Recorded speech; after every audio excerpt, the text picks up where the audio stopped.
श्री स्वामी समर्थ. येत्या 26 ऑगस्ट रोजी श्रीकृष्ण जन्माष्टमी आहे.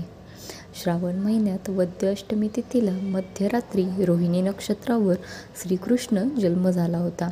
हा दिवस संपूर्ण भारतातच आनंदाने साजरा केला जातो. या दिवशी रात्री कृष्णाची विधिवत पूजा केली जाते. या दिवशी विविध भोग त्यांना चढवले जातात. या दिवशी बरेच व्यक्ती एक दिवसीय उपवास ठेवतात आणि व्रतही करतात. विष्णूचे बरेच अवतार आहेत, त्यापैकी कृष्ण हा एक अवतार आहे.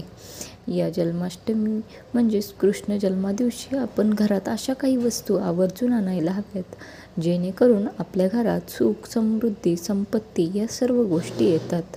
ज्या ठिकाणी कृष्णाच्या आवडत्या गोष्टी असतात त्या ठिकाणी आनंदाचे व धनाचे आगमन होत असते. त्यामुळे या वस्तूपैकी एक वस्तू या कृष्ण जन्माष्टमीला नक्कीच घरात आणा. यामधली पहिली वस्तू म्हणजे गोमातेची मूर्ती म्हणजेच कामधेनू मूर्ती. या दिवशी गोमातेची मूर्ती तीसुद्धा बछड्यासोबत घरात घेऊन यायची आहे. ही मूर्ती आपण देवघरात किंवा ईशान्य कोपऱ्यात ठेवू शकतात. यामुळे कुंडलीत असलेल्या राहू केतूपासून सुटका होते. तसेच गोमातेमध्ये 33 कोटी देवींचा वास असतो. गोमाता ही श्रीकृष्णाला खूप प्रिय आहे आणि श्रीकृष्णाने गोपालनसुद्धा केले होते. जर का आपण गोमातेची मूर्ती बछडासहित ठेवली तर त्याचा आपल्याला लाभ होतो. दुसरी वस्तू आहे बासरी. हे वाद्य श्रीकृष्णाला सर्वात आवडते.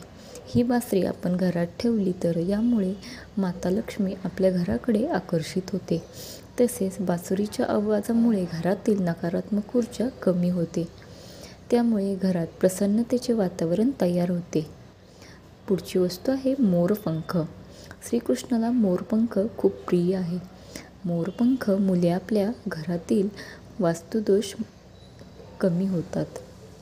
त्यामुळे घरात सुख समृद्धीचे वारे जास्त प्रमाणात येत राहतात. आपल्या घराला कोणाची नजर लागू नये म्हणून सुद्धा मोरपंखाचा वापर केला जातो. यानंतर आहे यमुनेचे जल. हे आपल्या घरात नक्की आणावे. यमुनेचे पाणी आपल्या देवघरात नक्की ठेवावे. याचे असंख्य लाभ आपल्याला मिळतात. वरीलपैकी कोणतीही एक वस्तू आपण आपल्या घरी आणल्यास घरातील वास्तुदोष कमी होतात. त्याचबरोबर घरातील नकारात्मक ऊर्जा कमी होते.